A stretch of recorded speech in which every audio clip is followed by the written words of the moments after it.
2024 সালের প্রথম থেকেই সন্দেশখালী নিয়ে উত্তাল একেবারে রাজ্য রাজনীতি। সেই 5ই জানুয়ারি ইডি আধিকারিকরা শাহজাহানের বাড়িতে রেশন দুর্নীতিকাণ্ডে তল্লাশি অভিযানে গেলে শাহজাহানের এক ফোনেই হাজার হাজার তৃণমূল কর্মী সমর্থক গ্রামবাসীরা সন্দেশখালীতে শাহজাহানের বাড়ির সামনে ইডির উপর হামলা চালায়। মেরে মাথা ফাটিয়ে দেওয়া হয়। 3 ইডি আধিকারিককে হসপিটালে ভর্তি করতে হয়। সংবাদ মাধ্যমের উপরেও কিন্তু হামলা চলে। তার সাথে সাথে কেন্দ্রীয় বাহিনীকে রীতিমতো তাড়া করে গ্রামবাসীরা।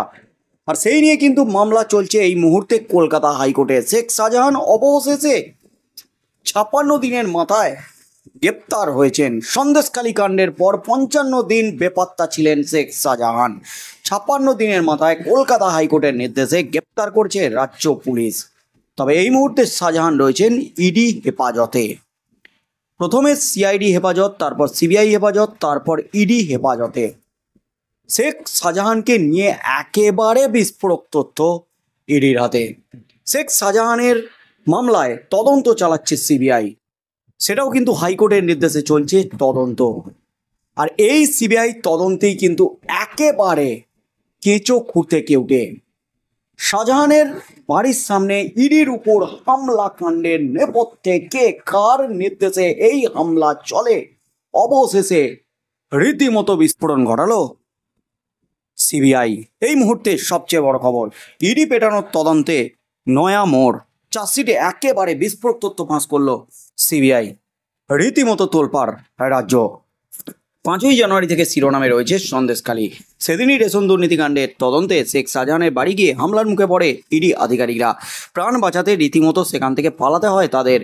এবার এই ঘটনার তদন্তেই চার্জশিট জমা দিল সিবিআই। সেখানে একাধিক বিস্ফোরক তথ্য তুলে ধরেছে কেন্দ্রীয় এজেন্সি। সিবিআইয়ের চার্জশিটে দাবি করা হয়েছে ইডি আধিকারিকদের থেকে ফোন পাওয়ার পরই শাহজাহান হামলার ছক কষেছিল। বেশ কয়েকজনকে ফোনও করেন তিনি। তাদের মধ্যে অন্যতম হলেন শাহজাহানের ভাই শেখ আলমগীর, ঘনিষ্ঠ হিসাবে পরিচিত জিয়াউদ্দিন মোল্লা। এরপরই সেখানে বহু মানুষ জড়ো হয়ে হামলা চালায় বলে খবর। ভাঙচুর করা হয় ইডি আধিকারিকদের গাড়ি। প্রাথমিক তথ্য প্রমাণ সংগ্রহ করে সিবিআই আধিকারিকরা চার্জশিটে উল্লেখ করেছেন, লোকসভা ভোট চলাকালীন সন্দেশখালীতে আবু তালেবের বাড়ি থেকে যে অস্ত্র ভাণ্ডার উদ্ধার হয়েছিল, জানুয়ারি মাসে ইডি হানার সময় তা শাহজাহানের বাড়িতেই ছিল। পরবর্তীকালে শেখ আলমগীর তা আবু তালেবের বাড়িতে রেখে আসেন বলে দাবি করা হয়েছে। এই অস্ত্রগুলির মধ্যে বহু অস্ত্রের লাইসেন্স শাহজাহানের নামে রয়েছে। আবার এমনও অনেক অস্ত্র রয়েছে যার কোনো লাইসেন্সই নেই। তদন্তকারীরা মনে করছেন এই অস্ত্রগুলি শাহজাহানের বাড়িতেই ছিল। পরবর্তীতে তা লুকানোর চেষ্টা করা হয়। শাহজাহানের ভাই এই অস্ত্রগুলি পরে আবু তালেবের বাড়িতে রেখে আসেন বলে দাবি করা হয়েছে। একই সঙ্গে ইডি পেটানোর এই ঘটনার তদন্তে সিবিআই স্ক্যানারে পুলিশের ভূমিকাও উঠে এসেছে বলে খবর। শাহজাহান মার্কেটে কেন্দ্রীয় এজেন্সির উপর আক্রমণ চালানো হয়। 7:55 নাগাদ রাজবাড়ি ফাঁড়ির দায়িত্বে থাকা অফিসারকে এক সিভিক ভলেন্টিয়ার খবর দেন বলে জানা যাচ্ছে। কিন্তু ফাঁড়ির তরফ থেকে তাকে মার্কেটের বাইরে দাঁড়িয়ে থাকতে বলা হয় বলে খবর। প্রায় ঘন্টা দেড়েক পর ঘটনাস্থলে এসে পৌঁছায় পুলিশ। সিবিআই চার্জশিটে এমনই দাবি করা হয়েছে। সব মিলিয়ে তদন্তকারী সংস্থার চার্জশিট জমা দেওয়ার পরে ইডি পেটানোর ঘটনায় যে নয়া মাত্রা যোগ হয়েছে তার বলার অপেক্ষা রাখে না। একেবারে হাটে হাঁড়ি ভেঙে গেছে। অর্থাৎ শাহজাহানের বাড়িতে যখন তল্লাশি অভিযানে গিয়েছিল ইডি আধিকারিকরা, সেই সময় সন্দেশখালী থেকে যে অস্ত্র ভাণ্ডার উদ্ধার হয়েছে সেই অস্ত্র ভাণ্ডার ছিল লুকানো শাহজাহানের বাড়িতে।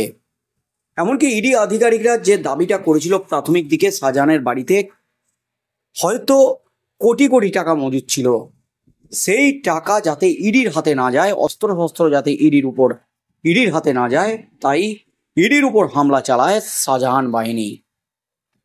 শেখ শাহজাহান ফোন করে তার ভাই এবং তার অনুগামীদের জড়ো করে। তারপর হাজার হাজার গ্রামবাসী, তৃণমূল কর্মী সমর্থক এসে ইডির উপর হামলা চালায়। এমনই কিন্তু বিস্ফোরক দাবি করা হয়েছে সিবিআইয়ের চার্জশিটে।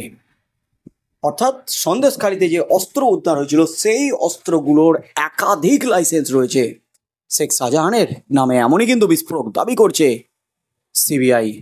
তাই আগামী দিনে কি হতে চলেছে শেখ শাহজাহান কাণ্ডে, আর কোন কোন প্রভাবশালীরা জড়িত, ইডি পেটানো কাণ্ডে আর কোন কোন মাথার হাত রয়েছে, শাহজাহানের সাথে কোন মাথারা জড়িত আছে, সেই মাথাদের বিরুদ্ধে কি পদক্ষেপ নেয় সিবিআই, ইডি, কি হতে চলেছে আগামী দিনে সেদিকেই চোখ থাকবে গোটা রাজ্যের।